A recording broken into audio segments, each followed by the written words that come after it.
कहियो, मेरी मैया से जा कहियो। उद्धव, कहीं ना कहीं मैया को ऐसा लगे कि मैं बहुत सुखी हूं यहां पे, तू मैया जाके बताए थे मैं बहुत दुखी हूं यहां पे, और मेरे दुख क्या हैं। बंधु, ठाकुर जी ऐसे ऐसे दुखों का वर्णन कर रहे हैं जिन दुखों को सुनकर के सामान्य व्यक्ति को हंसी आ सकती है। ठाकुर जी कह रहे हैं, कोई न मुख धोवे ताते जल, अचला पहुंच सवारे मैया। मुख धोवे ताते जल, अचला पहुंच सवारे। उद्धव, तुझे पता है यशोदा मैया मुंह को नवा में ना है। अरे उद्धव तू बैठ सुन, यशोदा जी मुंह को नवा में ना है तो पता कहा करें, नेक्स्ट सो लाला है मेरो, या कुछ सर्दी जुकाम है जाएगी, और मैया यों के ज्यादा नवा धुबा के तैयार करके रखूंगी तो जो गोपी नजर लगा देंगी, तो या हमारे मैया मुंह को नवा में ना है तो क्या करें पता है, तातो जल, नेक नेक गुनगुनो जल, और वहां में अपनी साड़ी बोर के वो गीली है जाए, वहां तो मेरा मुंह पहुंच दें, मेरी आंख पहुंच दें, मेरे हाथ पहुंच दें, मेरे पाम पहुंच दें, मेरी छाती और मेरा पेट पहुंच दें। बस हफ्ता में 2 हफ्ता में 1-2 बार ही नहावे को अवसर है, बाकी मैया मुंह को नहावे ना है। पर यहां सुबह सुबह कोई मेरा गर्म जल से मुख नहीं पहुंचता, तो मैया को जाके बताइए, कोई ना मुख धोवे ताते जल, अचला पहुंच सवारे मैया। कोई ना मुख धोवे ताते जल, अचला पहुंच सवारे। और मैंने ब्रज में कभी थाली में भोजन नहीं किया उद्धव। यशोदा मैया एक रोटी में माखन मिश्री लेके आ जाती है, मुझे पवाती है, अपनी गोद में लेके सारे काम करती है, पवाती रहती है। और यहाँ रोज थाली आती है, अपने मुझे तोड़ना नहीं आता, कैसे रोटी तोड़ते हैं मैं स्वयं पाता हूं, वहां मैंने कभी अपने हाथ से नहीं पाया। माखन रोटी नाम ना जाने, माखन रोटी नाम न जाने, माखन रोटी नाम ना जाने, माखन रोटी नाम न जाने। कनुआ कहे मोए कोई ना बुलावे,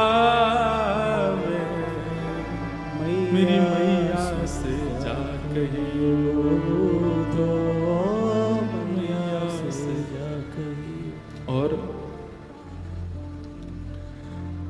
बाबा नंद अंगुरिया गहे गहे, पायन चल वो सिखावे उधो।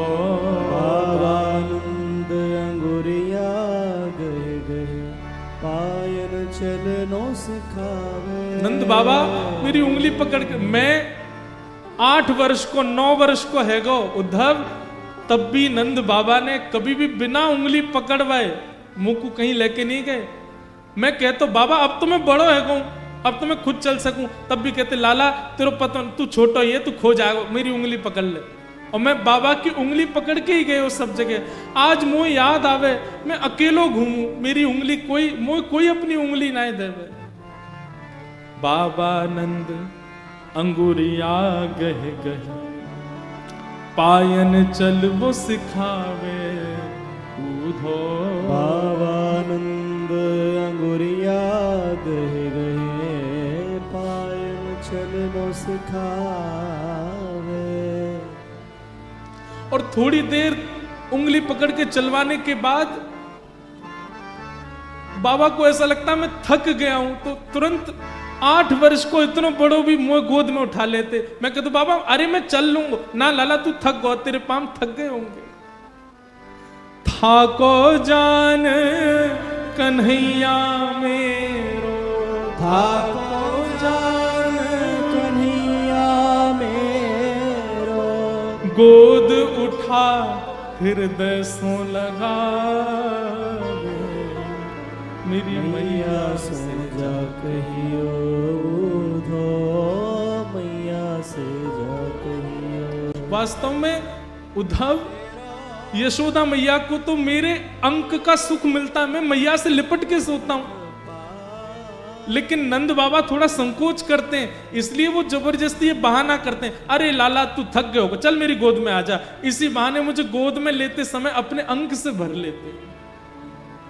मैं सोचता हूं कि अब नंद बाबा किसको अंक से लगाते होंगे,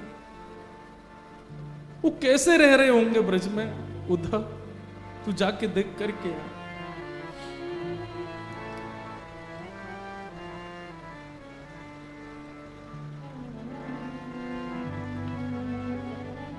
गहर जान जाओ धो, आज ही जाओ ब्रज में, आवत है मोहे याद गोपिन की, आवत है मोहे याद गोपिन की, गैया यूं रम्हावे, मेरी मैया से जा कहियो धो, मैया से जा कहियो। उद्धव जी को ठाकुर जी कह रहे हैं, उद्धव तुम जाओ।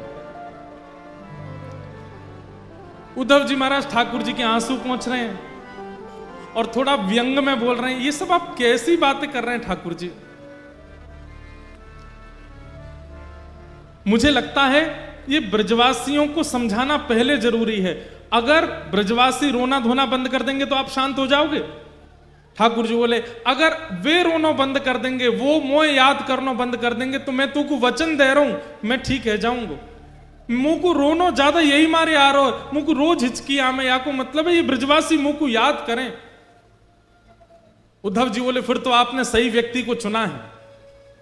मैं अपनी लच्छेदार वाणी में ऐसा प्रवचन सुना करके आऊंगा, उनको परब्रह्म परम तत्व की ऐसी व्याख्या सुना करके आऊंगा, भूल जाएंगे आपको। वो आपको सामान्य लाला समझ के बैठे हैं, आपको सामान्य बालक समझ के बैठे हैं, इसलिए रो रहे हैं। मैं अभी जाकर के आपका परब्रह्म रूप उनको दिखा करके आता हूं, भूल जाएंगे आपको। लेकिन वचन दीजिए, अगर ब्रजवासी शांत हो जाएं तो फिर आप पुनः उनको कभी याद नहीं करोगे।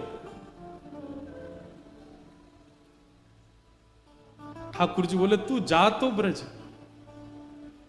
सुन उद्धव, एक मेरी बात सुन। बोले, क्या? ज्यादा पर ब्रह्म आदि इन सब के ज्ञान की बात मत करिए उनके आगे। भोले हैं ब्रजवासी, वो ज्यादा कठिन शब्द समझ नहीं पाएंगे, तू सरल भाषा में बोलना।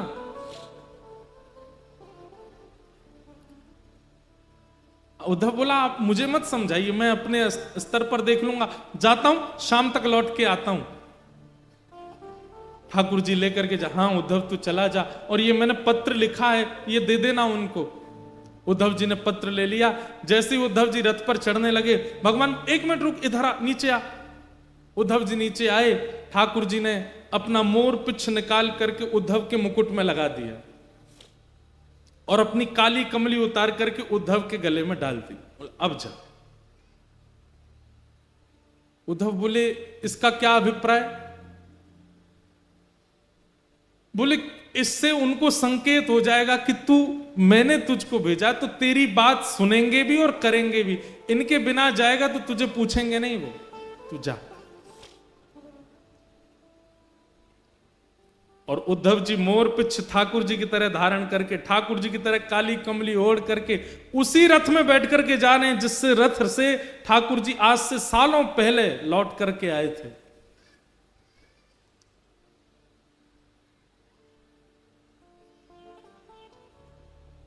यहां ब्रजवासियों की स्थिति ऐसी है कि रोज मथुरा के मार्ग पर जाकर के बैठ जाते हैं, प्रतीक्षा करते हैं कि आज श्याम सुंदर आएंगे, आज श्री कृष्ण आएंगे।